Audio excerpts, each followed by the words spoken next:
আজকের ভিডিওতে আলোচনা করব দি বেঙ্গল সেলার্স থেকে কিছু ইম্পর্টেন্ট এমসিকিউ কোশ্চেন। এর আগে 10টি এমসিকিউ কোশ্চেন আলোচনা করেছি আগের ভিডিওতে, দেখে না থাকলে ডেসক্রিপশন বক্সে লিংক দেওয়া রয়েছে, দেখে নিও। তো আজকে 11 থেকে 20 অর্থাৎ 10টি এমসিকিউ আলোচনা করব। তো চলো আর দেরি না করে ভিডিওটা শুরু করি।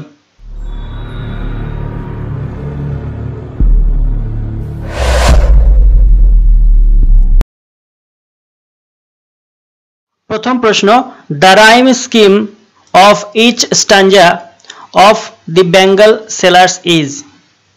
রাইম স্কিম মানে হচ্ছে যে প্রত্যেকটা কবিতার শেষ ওয়ার্ড এবং তার প্রথম লাইনের শেষ ওয়ার্ড এবং দ্বিতীয় লাইনের শেষ ওয়ার্ড, তৃতীয় লাইনের শেষ ওয়ার্ড এবং চতুর্থ লাইনের শেষ ওয়ার্ড, এইভাবে করে যে ওয়ার্ডগুলো রয়েছে তার মধ্যে কতটা মিল রয়েছে সেটাকে রাইম স্কিম বলা হয়।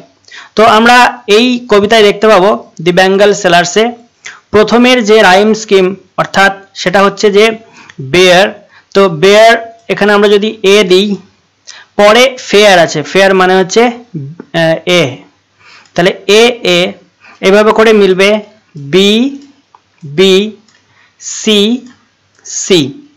তো এরকম ভাবে রাইম স্কিমটা মিলবে। আমাদের এখানে রাইম স্কিম হচ্ছে A A B B C C. তো সঠিক উত্তর হচ্ছে অপশন সি। পরের question, who is the speaker in the poem the bangle sellers. এখানে স্পিকারটা কে? স্পিকার মানে হচ্ছে বক্তা, তাহলে বক্তা কে আছে? এখানে আমরা দেখতে পাচ্ছি বক্তা হচ্ছে দি বেঙ্গল সেলার্স, চুড়ি বিক্রেতারা নিজেরাই হচ্ছে এখানকার বক্তা।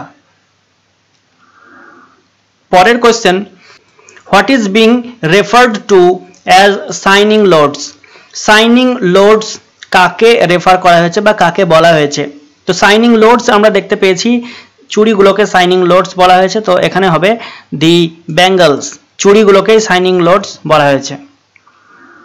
পরবর্তী question, in the bangle sellers the bangles are tokens of. Bangles গুলোকে বলা হয়েছে কিসের টোকেনস? টোকেনস মানে হচ্ছে সিম্বল। তো এখানে আমরা দেখতে পাচ্ছি ডাল lives, radiant lives, slow lives and first lives. সঠিক উত্তর হবে রেডিয়েন্ট লাইভস, অপশন বি। উজ্জ্বল জীবনের উজ্জ্বল চিহ্ন এগুলোকে বলা হয়েছে। Lustrous tokens of radiant lives, এই লাইনটা ছিল। নেক্সট কোয়েশ্চেন আমরা দেখতে পাচ্ছি the meaning of lustrous. Lustrous কথাটার মানে কি?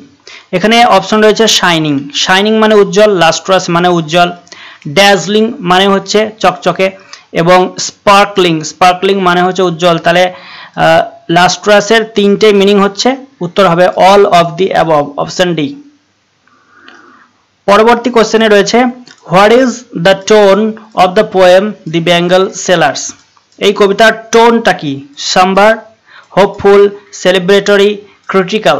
সঠিক উত্তর হবে সেলিব্রেটরি, অপশন সি। পরের question, the poem the bangle sellers is about. The bangle sellers কবিতাটি কিসের সম্পর্কে লেখা হয়েছে? The foreigners, Indian warriors, the Indian women and tradition and cricket players. তো সঠিক উত্তর হবে ইন্ডিয়ান ওমেন্স অ্যান্ড ট্র্যাডিশন, ভারতীয় মহিলা এবং তার ঐতিহ্য সম্পর্কে এই কবিতাটা বলেছে। Next question, the golden or yellow colored bangles are suitable for। বলছে গোল্ডেন কালার এবং ইয়েলো কালারের যে চুড়িগুলো, সেই চুড়িগুলো কাদের জন্য মানানসই? তো এখানে অপশন রয়েছে উইডো, উইডো চুড়ি ব্যাপারটা আসছেই না। অ্যান ওল্ড লেডি, এটাও আসছে না, গোল্ডেন কালার বলেছে। তারপরে হচ্ছে অ্যান এক্সপিরিয়েন্সড লেডি, মানে মিডল এজেডের কথা বলেছে, এটাও হবে না। তাহলে উত্তর হচ্ছে অপশন ডি, এ ব্রাইড, মানে হচ্ছে একটি কনের জন্য গোল্ডেন অ্যান্ড ইয়েলো কালার। তারপরে হচ্ছে the bangles of purple and gold flecked grey colour suit to. তো এই কালারটা purple and gold flecked grey, এটা কাদের সঙ্গে বা কার জন্য সুইটেবল বলা হয়েছে? আনম্যারিড গার্ল, এটা হচ্ছে কুমারী মেয়েদের জন্য, হবে না।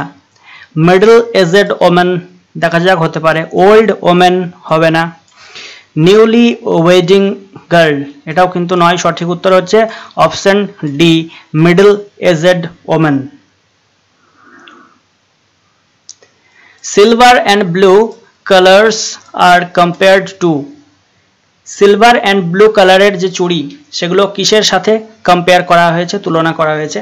তো আমরা দেখেছি দ্য স্কাই বলেছে, স্কাই হবে না। দ্য রেইনবো, ওখানে তো অনেকগুলো রামধনু কালার রয়েছে, কিন্তু এখানে দুটো কালার বলেছে, সিলভার অ্যান্ড ব্লু। তারপরে হচ্ছে ইভিনিং, না, কিন্তু সঠিক উত্তর হবে option C, the mountain mist. ওখানে ছিল না silver and blue as the mountain mist, তো সঠিক উত্তর হচ্ছে এটা। আজকের ভিডিওতে আমরা 10টি ইম্পর্টেন্ট এমসিকিউ কোশ্চেন আলোচনা করলাম। তোমরা জানিও এই 10-এর মধ্যে কত স্কোর হলো। কথা হচ্ছে নেক্সট ভিডিওতে। ধন্যবাদ।